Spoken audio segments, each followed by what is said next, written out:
Daniel Padilla, pinuntahan si Catherine Bernardo sa dressing room.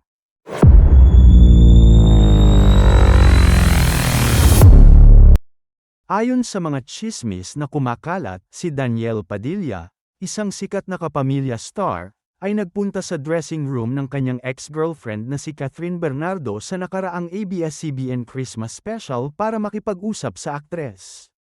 Ang kwento ay ibinahagi ni OG Diaz sa pinakabagong episode ng Showbiz Updates, noong ika-12 ng Disyembre taong 2024. Ayon kay OG, nakarating sa kanya ang balitang nagkita sina Catherine at Daniel sa backstage ng event.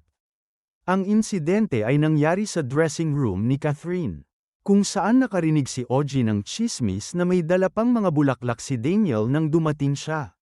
Sinabi pa ni OG na kumatok si Daniel sa pinto ng dressing room at pinapasok siya, at pagkatapos ay naglabasan ang glam team ni Catherine upang bigyan ng espasyo ang dalawa na mag-usap.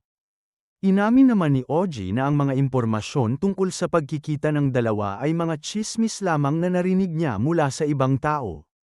Binigyan din niya ng linaw na hindi niya matitiyak kung ano nga ba ang kanilang pinag-usapan.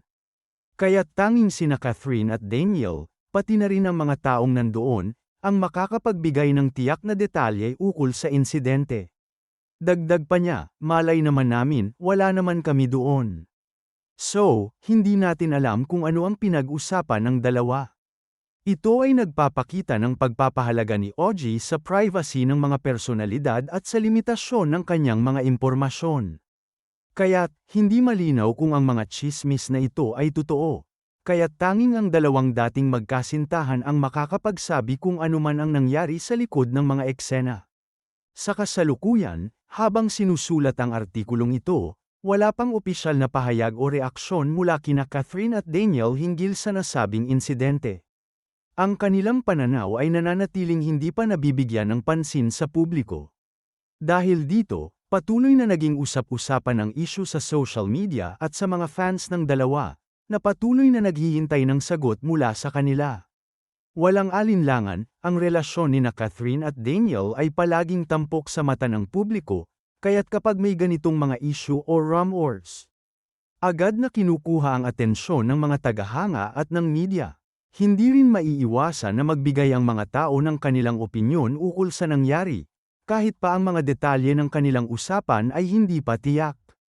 Sa kabila ng mga haka-haka at spekulasyon, pinili ni OG Diaz na hindi magbigay ng matibay na conclusion tungkol sa tsismis, bagkus ay iniwan ito sa mga aktor na magsabi ng kanilang saloobin kung kailan nila nararapat.